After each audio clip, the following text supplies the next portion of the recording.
I'm here with Alexander Mercouris, editor-in-chief of the Duran. Alexander, let's talk about what's going on in Idlib with Syria, Turkey, Russia. The last reports that I heard was that Turkey was moving in some tanks, some other military equipment towards Idlib. Alexander, are we looking at conflict, a war between Turkey and Syria in Idlib? And that would also mean Turkey and Russia if that does occur. And we've also heard statements from the U.S. that they said they do support Turkey, which should come as no surprise. Obviously not. I think that the possibility of an all-out clash between the Syrians and the Turks in Idlib province is a real one. But I think most probably it's not going to happen. And I think there are a number of reasons for this. Firstly, I think that Erdogan probably does understand that if he takes on the Syrian military, backed by the Russians, backed by the Iranians, he will have a major fight on his hands. And I think he understands that that would be an extremely dangerous situation, both for Turkey and for him. And the second is that I think the Syrian military operation, which has been causing all this huge angst and anger in Turkey and elsewhere, I think that at its present point, it is now at an end. I think it's reached its major objective, which was to clear the two big roads that link central Syria with Syria's important northern industrial city, which is Aleppo. These are the M4 and M5 motorways. The Turks, way back in 2018, committed themselves to having those roads to Aleppo reopened for civilian traffic. It never happened. And I think what happened was that the Russians and the Syrians finally had enough and decided that they would clear the roads themselves. And they have. They've now fully recaptured them. And they're apparently now securely under the Syrian government's control.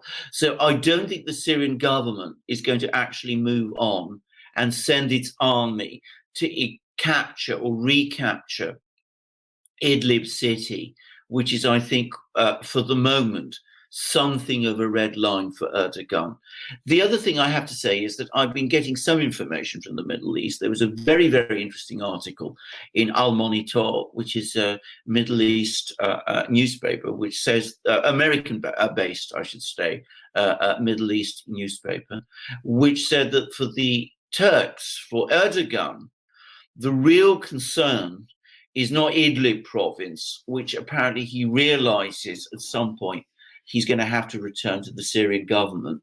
It's Afrin, which is this former Kurdish area that he controls somewhat further to the east. And this corridor that he's established through in eastern Turkey, in what was formerly the Kurdish-controlled areas. And apparently what he wants, or what he imagines, is that if he holds on to Idlib, or at least if he's proxies the various jihadi groups that control it, some of which, by the way, are essentially Al-Qaeda. I mean, the dominant group there is Al-Qaeda, but we'll put that to one side. Well, Erdogan's ultimate plan is that he wants to swap Idlib for essentially permanent control of these two other regions, Afrin and some areas further east in what were formerly Kurdish-controlled territories. And that he's afraid that if Idlib is completely reconquered by the Syrian army, then he will lose his leverage in those future negotiations. I have to say, if that is indeed what Erdogan is thinking, then I think he's delusional, because neither the Russians nor the Syrians will ever agree to that kind of land swap. I think that's an absolute and complete fantasy. But that was one thing that I did see. It would be consistent with Erdogan's thinking.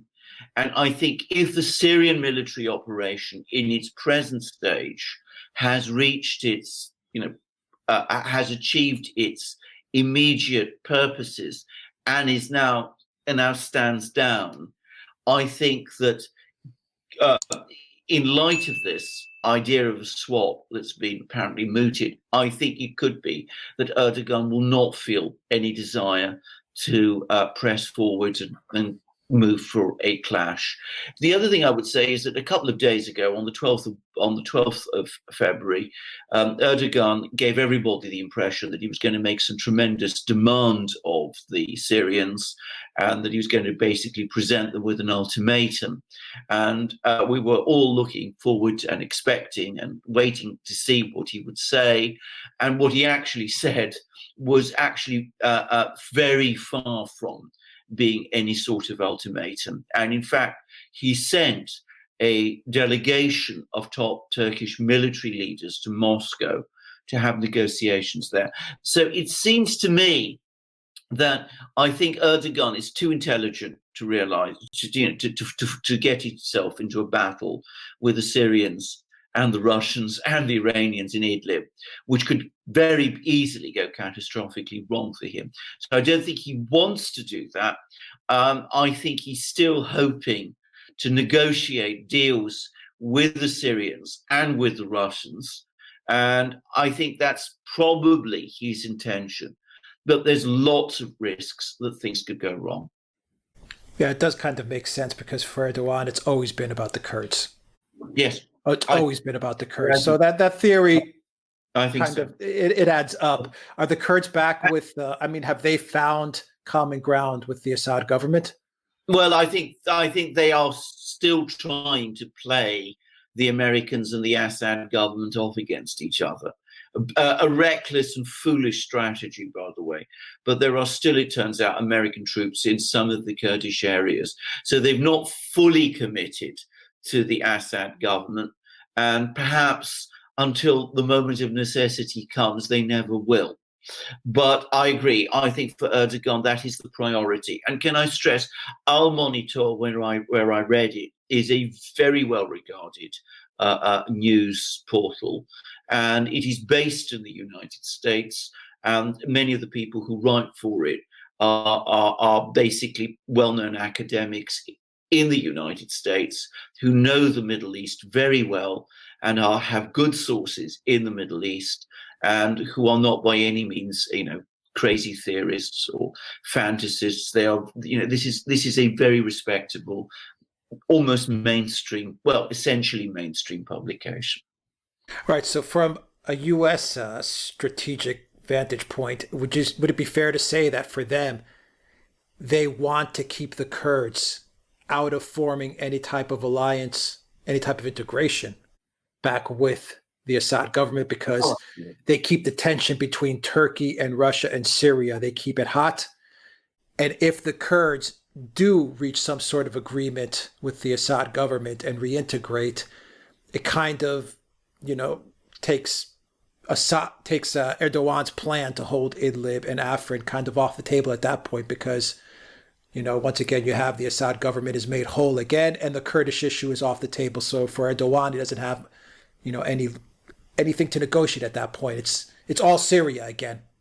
Exactly. This Kurdish enclave. So for the U.S., it kind of seems to me that it's to their benefit to keep the Kurds, playing off the Turks.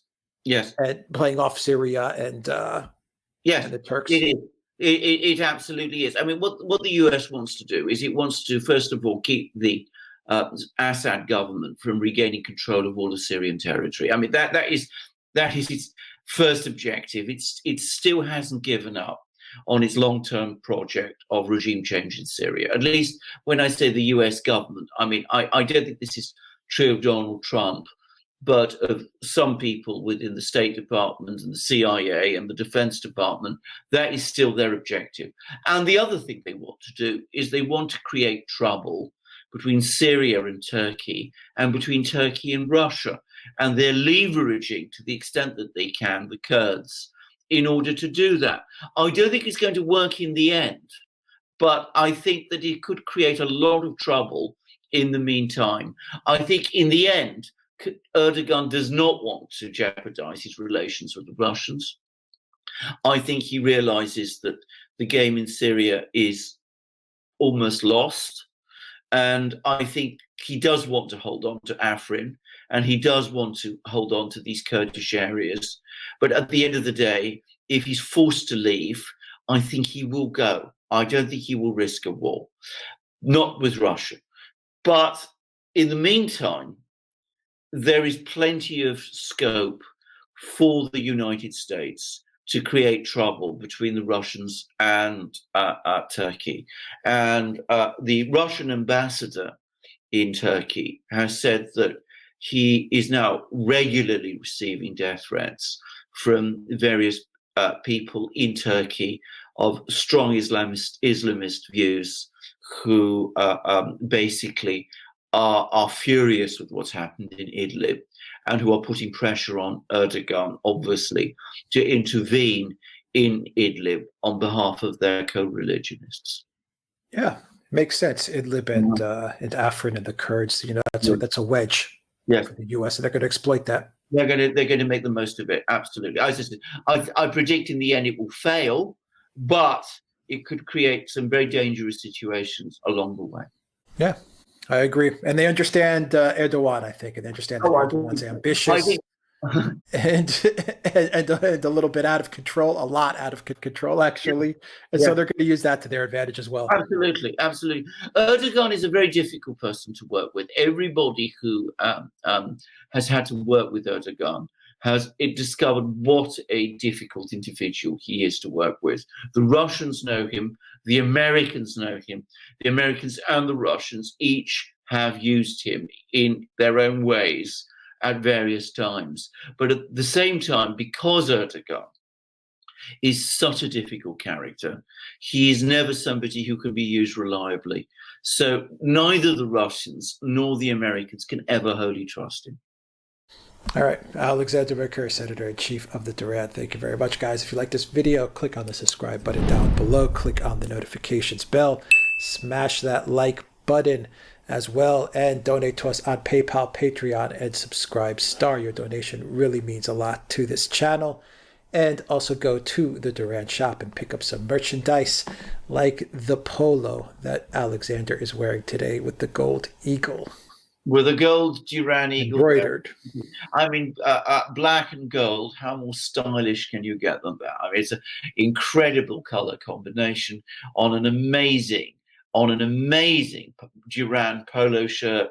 These are, I've worn polo shirts like this to all sorts of amazing places and occasions. And I'm going to do so again tonight because I'm in Berlin. For those who are curious to know where I am, you can tell that it's a hotel room.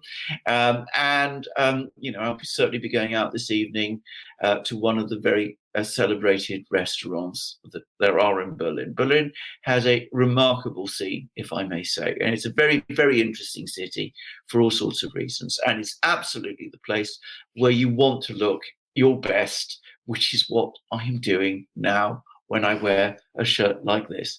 And of course, it's not the only shirt or type of shirt we have. We have other polo shirts, all of the same amazing quality, all with the Duran double-headed eagle, all 100% cotton, all incredibly stylish and elegant, all of them in various different colors. There's black and gray and blue, but all of them look phenomenal and fantastic.